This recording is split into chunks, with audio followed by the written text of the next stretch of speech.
Coming off their first Big Ten road victory in nearly 2 years, could the men's basketball team extend their current win streak to a season high of 3? They'd have a tough test against Iowa. We'll also have full coverage of the women's basketball team trying to get some momentum going, facing the Northwestern Wildcats.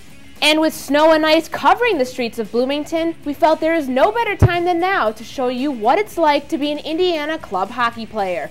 All this and more coming at you on this edition of Hoosier Sports Nite.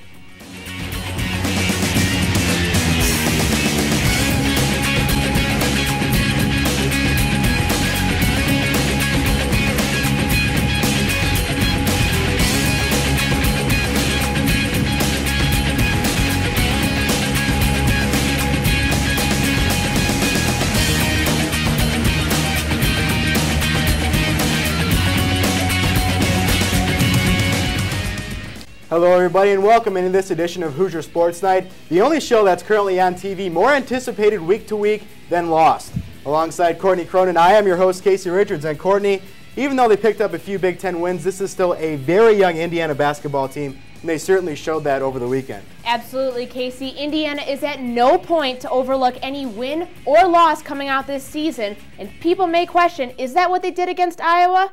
After a week of court rushing and 2 Big Ten wins, the Indiana Hoosiers were back in action in Bloomington on Sunday, this time against Iowa. IU has already tripled their Big Ten win total from last year and look for win number 4 against a Hawkeye team that has already lost 5 Big Ten games. Coincidentally, the only conference win the Hoosiers grabbed last year came from Iowa, but that wouldn't be a reason for Indiana to overlook the Hawkeyes as a guaranteed win, would it? Let's go to the highlight. The Hoosiers back in Bloomington after a win at Penn State, taking on the only team they beat in conference last season. Inside the first half, down at the Iowa post, it's up, swatted down by Verdell Jones III, but Indiana can't grab the rebound. 11:20 to go in the first, in open lane, Jared Cole has no trouble putting up the basket. The Hoosiers down 16-6 and looking to rally back. Devin Dumas this time will move across the half court. Surrounded by 3, Hawkeyes takes a safe shot inside the arc. Hoosiers up 2, and the fans are getting back into it. Back under 8, Indiana on an 8-0 run. Dumas again under the 3-point line, no good, but Indiana picks up one of their 10 offensive rebounds. Iowa up 5 on the Hoosiers. May puts up 3, bounces off the rim, and like a constant theme in this game, Iowa is there for the offensive rebound. Moving into the second half, Indiana trailing 28-19. Jordan Hulls, the 3-point king. Not tonight, Hoosiers missed all 9 of their attempted threes. Tom Pritchard trying to rally the Hoosiers back with a rebound. Next play, Hoosiers within reach of the Hawkeyes, 33-29. Dumas in the right place at the right time, grabs a turnover forced by Rivers. Down low pass to Jones inside the lane, puts up the basket, and Indiana is within 2. But not so fast. Brennan Kugel nails his second 3 of the game. Iowa slowly starting to get their act together and pulling away from the Hoosiers. Another shot up, another rebounded basket from Iowa. Aaron Fuller grabs his 4th of the game, and this will basically seal the deal. Hoosiers down more than 11 will go on to lose 58-43, dropping their 4th Big Ten game of the season. Let's head out to Assembly Hall where Casey Richards has more. There was a lack of rebounding, a lack of 3-point shooting, and a lack of offensive efficiency. Coach Crean and his players made it absolutely clear, however, that one other facet was directly responsible for the Hoosiers' 58-43 loss to Iowa.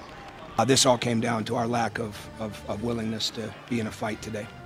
I'm not shipping anybody out. I'm just saying we did not come to be in a fight, and Iowa did, and we got it handed to us because of it. Iowa, they had a little like a desperate type of fight in them, and we got punched in the mouth, and we just took it. We didn't fight back.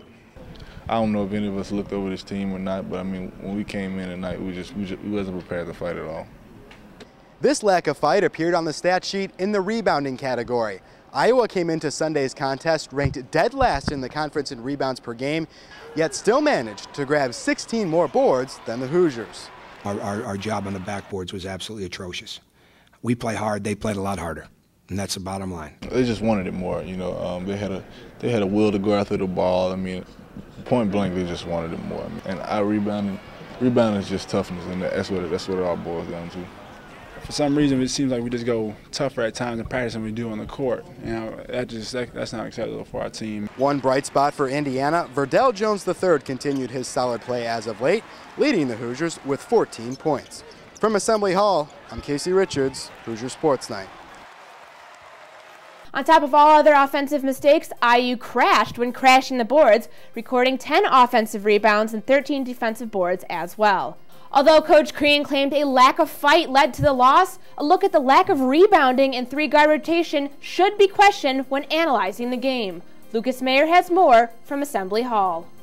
On Sunday, for the first time in nearly 2 years, the Iowa Hawkeyes won a road game in Big Ten play.